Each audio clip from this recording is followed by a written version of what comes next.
আপনাদের স্বাগত জানাই আমার কথা শুনবার জন্য। সম্প্রতি জাতির উদ্দেশ্যে প্রধান উপদেষ্টা প্রফেসর মোহাম্মদ ইউনূস বক্তব্য রেখেছেন। কোন পরিস্থিতিতে তিনি দায়িত্ব নিয়েছেন, তারা কারা, কি করতে চান, কিভাবে করতে চান সে সম্পর্কে একটা ধারণা দিয়েছেন। মূল কথা হচ্ছে যে তারা জনগণের সিদ্ধান্ত মেনে নেবেন। ছাত্ররা তাদেরকে ক্ষমতায় পৌঁছেছে বা দায়িত্ব দিয়েছে, সেই দায়িত্ব তারা পালন করতে চান। কিন্তু জনগণ যখন চাইবে না, বা যে পরিবর্তনগুলো তারা করতে চাইছেন এগুলো রাজনৈতিক সিদ্ধান্ত, নির্বাচন রাজনৈতিক সিদ্ধান্ত, যেভাবে স্টেক হোল্ডাররা চাইবেন সেভাবেই তিনি এবং তার সরকার করবেন। রাষ্ট্র কাঠামোর সংস্কার প্রশ্নে একমত হলেও বিভিন্ন দল ওই ভাষণে নির্বাচনের সুনির্দিষ্ট কোনো রোডম্যাপ বা রূপরেখা না থাকার বিষয়টি তুলেছে, এবং এটা তোলা খুব অসমীচীন সেটা বলা যাবে না। প্রফেসর ইউনূস তার বক্তব্যে অনেকগুলো বিষয় উল্লেখ করেছেন, বিশেষ করে জুলাই অগাস্টে যারা প্রাণ দিয়েছেন, যে ত্যাগ স্বীকার করেছেন, যে আকাঙ্ক্ষা তাদের মধ্যে ছিল সেটা উল্লেখ করেছেন, এবং লক্ষ লক্ষ শহীদের আত্মত্যাগ এর মধ্য দিয়ে আমাদের মুক্তিযুদ্ধ এবং যে মুক্তিযুদ্ধের অঙ্গীকার, সাম্য, সামাজিক মর্যাদা, ন্যায় বিচার, ওই ধরনের একটা সমাজ গঠনের আকাঙ্ক্ষা তৈরি হয়েছিল, সেটা রাজনৈতিক দলগুলোর, বাংলাদেশের রাজনৈতিক দলগুলোর যে বিভাজনের নীতি, সেই কারণে হাতছাড়া হয়ে গেছে। এটা প্রফেসর ইউনূস তার বক্তব্যে উল্লেখ করেছেন।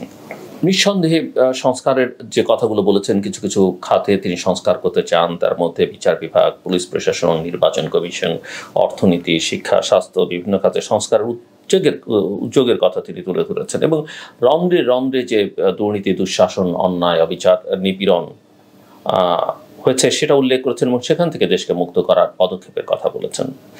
সংস্কারের প্রশ্নে তার যে বক্তব্য সেটাকে সবাই স্বাগত জানিয়েছেন। এটা প্রয়োজন, তবে এটা মাথায় রাখতে হবে যে সংস্কার একটা কন্টিনিউয়াস প্রসেস, একদিনে সেটা সম্ভব নয়। আর কাগজে কলমের সংস্কারে আসলে খুব একটা লাভ হয় না যদি আপনার মনস্তত্ত্বের পরিবর্তন হয়। যুক্তরাজ্যে কোনো সংবিধান নেই, লিখিত সংবিধান নেই, কিন্তু তাতে তাদের কোনো সমস্যা হয় না, কারণ তাদের মনস্তত্ত্ব, মাইন্ডসেটটা ওইভাবেই তৈরি। তারা জানেন কি করতে হবে, কিভাবে করতে হবে, কি করা যাবে না। সো যেটা বলছিলাম যে সংস্কারের উদ্যোগ, আকাঙ্ক্ষাকে আমরা স্বাগত জানাই, তবে এই কথা আমাদের মাথায় রাখতে হবে যে দুর্নীতি, দুঃশাসন এবং দলীয়করণ, রাষ্ট্রীয় প্রতিষ্ঠানগুলোকে বা গণতন্ত্রের ভিত হিসেবে কাজ করে যে প্রতিষ্ঠানগুলো, সেগুলো যেভাবে ভেঙে পড়েছে, তাতে এই সংস্কারের কাজটা খুব সহজ নয় এবং স্বল্পমেয়াদীও নয়, এবং এটাকে টেকসই করতে হলে আসলে নির্বাচিত জনপ্রতিনিধিদের মাধ্যমেই করতে হবে। কাজেই অন্তর্বর্তী সরকারের যে সংস্কারের উদ্যোগ, সেটার জন্য বা প্রাথমিকভাবে তারা যেটা করতে চান, সেটার জন্য রাজনৈতিক দল, রাজনৈতিক শক্তিগুলো এবং জনগণের উদার সমর্থন এবং সহযোগিতা দরকার। নির্বাচন কমিশন সহ বিভিন্ন রাষ্ট্রীয় প্রতিষ্ঠানগুলোর যে সংস্কার, গণতন্ত্র, ভোটাধিকার, নির্বাচন, শান্তিপূর্ণ ক্ষমতার হস্তান্তর প্রশ্নে একটি রাজনৈতিক বন্দোবস্তে পৌঁছানোর জন্য বা তার আগ পর্যন্ত অন্তর্বর্তী সরকারের যৌক্তিক সময় দেওয়া এবং সহযোগিতা করার সংশ্লিষ্ট সকলের দায়িত্ব। এখন সমস্যা হচ্ছে, আমরা বলছি বটে যৌক্তিক সময়, এই যৌক্তিক বিষয়টাকে কে ডিফাইন করবে? কতদিন? এটা কি 5 বছর, 6 বছর, 3 বছর, 6 মাস, 1 বছর? এটা আসলে কেউ স্পষ্ট করে বলছেন না। আমি মনে করি সেটা বলাও জরুরি। দ্বিতীয়ত, এটাও আমি মনে করি যে ছাত্র জনতার বা ছাত্র নাগরিকদের অভ্যুত্থানে যে জন আকাঙ্ক্ষা তৈরি হয়েছে, সেটা শুধু সরকার পরিবর্তন নয়, বরং এমন একটা নতুন বাংলাদেশের আকাঙ্ক্ষাকে সামনে নিয়ে এসেছে, যা বাংলাদেশকে বিশ্বসভায়, আন্তর্জাতিক পরিমণ্ডলে একটা উদার, গণতান্ত্রিক, সমৃদ্ধ, অন্তর্ভুক্তিমূলক দেশ হিসেবে বিবেচনা করতে পারে। সেটা অত্যন্ত গুরুত্বপূর্ণ বিষয় আমি মনে করি। আমরা যদি প্রতিক্রিয়ার দিকে তাকাই, প্রধান উপদেষ্টার বক্তব্যে প্রধান রাজনৈতিক দল, এই মুহূর্তে সবচেয়ে শক্তিশালী যে রাজনৈতিক দল, বাংলাদেশ জাতীয়তাবাদী দল, তারা বলছে বক্তব্যে, প্রধান উপদেষ্টার ভাষণে তারা আশ্বস্ত হয়েছেন, তবে নির্বাচনের ব্যাপারে সুনির্দিষ্ট কোনো রোড ম্যাপ নেই, সেটা তারা বলছে। জাতীয় পার্টি সহ কয়েকটি দল প্রধান উপদেষ্টার ভাষণকে স্বাগত জানিয়েছে এবং তারা সংস্কারের বিষয়কে গুরুত্ব দিয়ে এ সরকারকে সময় দেবার কথা বলেছে। জামায়াত ইসলামী স্বাগত জানিয়েছে, এবং তাদের কথা যেটা বোঝা গেছে, তারা এই সরকারকে পূর্ণ সমর্থন দিতে চায় এবং পূর্ণ সহযোগিতা করতে চায়, এবং যথেষ্ট পরিমাণে, যদি আমি ভুল না বুঝে থাকি, সময় দিতে চায়। কিন্তু আসলে কে কতদিন সময় দেবেন সেটা একটু বোঝা জরুরি। বিএনপির পক্ষ থেকে যেটা আমি বললাম যে তারা আশ্বস্ত, তবে রোড ম্যাপের কথা তারা বলছেন, এবং তারা বলছেন যে প্রধান উপদেষ্টার বক্তব্য অনুযায়ী কখন নির্বাচন হবে সেটা রাজনৈতিক সিদ্ধান্ত, আমাদের সিদ্ধান্ত নয়। এখন প্রধান উপদেষ্টা যেহেতু সঠিক কথা বলছেন বলে তারা মনে করেন, সেখানে তারা মনে করেন যে এই বিষয়ে এক ধরনের অস্পষ্টতা আছে এবং এর জন্য রাজনৈতিক দলগুলোর সঙ্গে একটা ডায়ালগ করতে হবে, এবং সেটা বোঝার জন্য এই ডায়ালগটা খুব জরুরি এবং এই সংলাপ জরুরি, কিন্তু সংলাপের উদ্যোগটা আসলে সরকারকে নিতে হবে, সেটা তারা স্পষ্ট করে বলছেন। এবং যেটা জামাতের কথা আমি বলছিলাম, তারা মনেই করে যে সরকার খুবই রাইট একটা ডিরেকশনে বা সঠিক পথে আছে। গণসংহতি আন্দোলনের পক্ষ থেকে যেটা বলা হয়েছে যে তারা আশা করেছিলেন যে একটা সুনির্দিষ্ট রোড ম্যাপ দেবেন প্রধান উপদেষ্টা, তবে তারা বলছেন যে দেশে স্থিতিশীলতা আনা, ছাত্র আন্দোলনের হত্যাকাণ্ডের বিচার, দুর্নীতি দমন, অর্থনৈতিক চ্যালেঞ্জ মোকাবেলা করা, নতুন রাজনৈতিক বন্দোবস্তের কাজ এগিয়ে নেওয়ার যে প্রত্যাশা তৈরি হয়েছে তার প্রতিফলন আছে প্রফেসর মোহাম্মদ ইউনূসের ভাষণে। ইসলামী আন্দোলনের পক্ষ থেকে নোবেল লরিয়েট ডক্টর মোহাম্মদ ইউনূসের ভাষণকে ইতিবাচক বলা হচ্ছে এবং তারা বলছেন যে দলগুলোর প্রত্যাশা অনুযায়ী নির্বাচনের বিষয়ে সুনির্দিষ্ট কিছু না বলায় নানামুখী সংশয় সন্দেহের সৃষ্টি হয়েছে। আমি এর সঙ্গে যোগ করে রাখতে চাই, সংশয় সন্দেহ সবসময় কিন্তু সমস্যা তৈরি করে, সমস্যা বাড়িয়ে তোলে। এটা কাটিয়ে উঠতে হবে বর্তমান সরকারকে, এবং আমি আশা করি যে প্রধান উপদেষ্টা এই জায়গাটাতে বেশ সতর্ক থাকবেন তিনি। কমিউনিস্ট পার্টির পক্ষ থেকে যেটা বলা হচ্ছে যে প্রধান উপদেষ্টার ভাষণে নির্বাচনী ব্যবস্থায় সংস্কার নিয়ে রাজনৈতিক দলগুলোর সঙ্গে আলোচনার ব্যাপারে রোড ম্যাপের একটা প্রয়োজন ছিল। আমার অনুষ্ঠানেও তিনি এই একই কথা বলেছেন। জাতীয় পার্টির কথা আমি খুব একটা ধর্তব্যের মধ্যে নিতে চাই না যে তাদের উদ্দেশ্য কি, তারা কিভাবে রাজনীতি করতে চান, কারণ তাদের অতীতের রাজনীতি নিয়ে যথেষ্ট প্রশ্ন আছে, বিশেষ করে বিগত 15 বছর তাদের যে রাজনৈতিক ইতিহাস সেটা নানা কারণে প্রশ্নবিদ্ধ।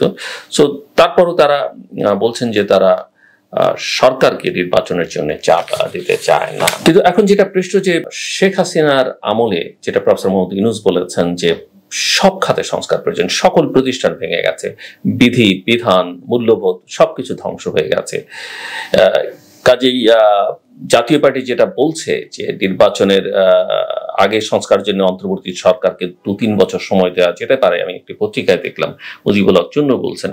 আমার মনে হয় যে এটা বাংলাদেশের প্রধান রাজনৈতিক দলগুলো বা যারা গণতন্ত্রের জন্য সংগ্রাম করেছে, এমনকি আন্তর্জাতিক মহলও আসলে খুব একটা সমর্থন করবে না, কারণ ভোটাধিকার একটা গুরুত্বপূর্ণ বিষয় এবং গণতন্ত্রের সঙ্গে নির্বাচন ওতপ্রোতভাবে জড়িত। বিএনপির অবস্থানটা খুব স্পষ্ট নয়। তারা প্রথম এই সরকার নেওয়ার পরে 3 মাস বলেছে, তারপরে যৌক্তিক সময় দিতে চায়। তারা আসলে স্পষ্ট করে কিছু বলবার সাহসটা কেন পায় না সেটা আমি বুঝি না। তারা 2 বছর সময় দিতে পারলে 2 বছর বলবে বা 1 বছর বলবে। তবে এটাও আবার অন্যদিক থেকে এটাও ঠিক যে এটা যদি যারা দায়িত্বে আছেন সরকার, তাদের দিক থেকে এই বক্তব্যটা আসে, সেটা আসলে একটু শালীন হয় এবং আমি মনে করি যে সেটাই একটু সমীচীন হবে সবার অ্যাকসেপ্ট করতে। এটার মধ্যে এক ধরনের সৌন্দর্য বোধ থাকবে বলে আমি মনে করি। আর সংস্কারের কথা যেটা আমি বরাবর বলি, এটা দীর্ঘমেয়াদী প্রক্রিয়া এবং অনেক সংস্কার আসলে নির্বাচনের মধ্যে দিয়ে করতে হবে, নির্বাচিত সরকারকেই করতে হবে, সেখানে সংবিধান সংশোধনের নানা ইস্যু থাকে। তবে একটা গুরুত্বপূর্ণ বিষয়, বাংলাদেশের বর্তমান সংবিধান, এটা কি আমরা সংশোধন করতে চাই না পুনরচনা করতে চাই, এটা গুরুত্বপূর্ণ সিদ্ধান্ত। এবং এই সিদ্ধান্ত যদি এই সরকার নিতে পারে, প্রফেসর মোহাম্মদ ইউনূসের সরকার, এবং তার জন্য তারা যদি কয়েকটা মাস সময় নিয়ে একটা কনস্টিটিউয়েন্ট অ্যাসেম্বলির নির্বাচন করতে চান, সেটা সাধুবাদ জানাবে এবং তারপরে তারা সময় নিয়ে হয়তো আরেকটা সাধারণ নির্বাচনের দিকে যেতে পারেন। আমি মনে করি বাংলাদেশের এটা অত্যন্ত গুরুত্বপূর্ণ এবং এই কাজটা যদি প্রফেসর মোহাম্মদ ইউনূসের সরকার করে দিয়ে যেতে পারে, সেটা বাংলাদেশের জন্য একটা ঐতিহাসিক কাজ হবে এবং এখানে ভিন্নমত বা দ্বিমত কেউ করবে বলে আমি মনে করি না। সো অনেক দলের অনেক রকমের প্রস্তাব আছে, সেটা নিয়ে আলোচনা হতে পারে। আওয়ামী লীগ এখন আত্মগোপনে, আমি মনে করি না যে তাদেরকে খুঁজে পাওয়া সাহস করে কেউ সামনে এগিয়ে আসবেন, আসলে ভালো, কিন্তু সেটা কেউ সাহস করবেন বলে মনে হয় না। আবার তাদের জন্য অপেক্ষা করা সুযোগ আছে আমি বলে মনে করি না, কারণ তারা যা করেছে তারা আসলে পুরো দেশের সব রাজনৈতিক দল, সব মানুষকে বাদ দিয়ে নিজেদের মতো করে করেছে। যদিও আমি মনে করি যে আমরা তাদের মতো করতে চাই না, যারা ক্ষমতা আছেন তারা করতে চাইবেন না, নাগরিকটা তাদেরকেও আমরা অন্তর্ভুক্তির মধ্যে নিয়ে আসতে চাই, ব্যক্তি বিশেষে যারা অপরাধী তাদের শাস্তিটা নিশ্চিত করতে চাই।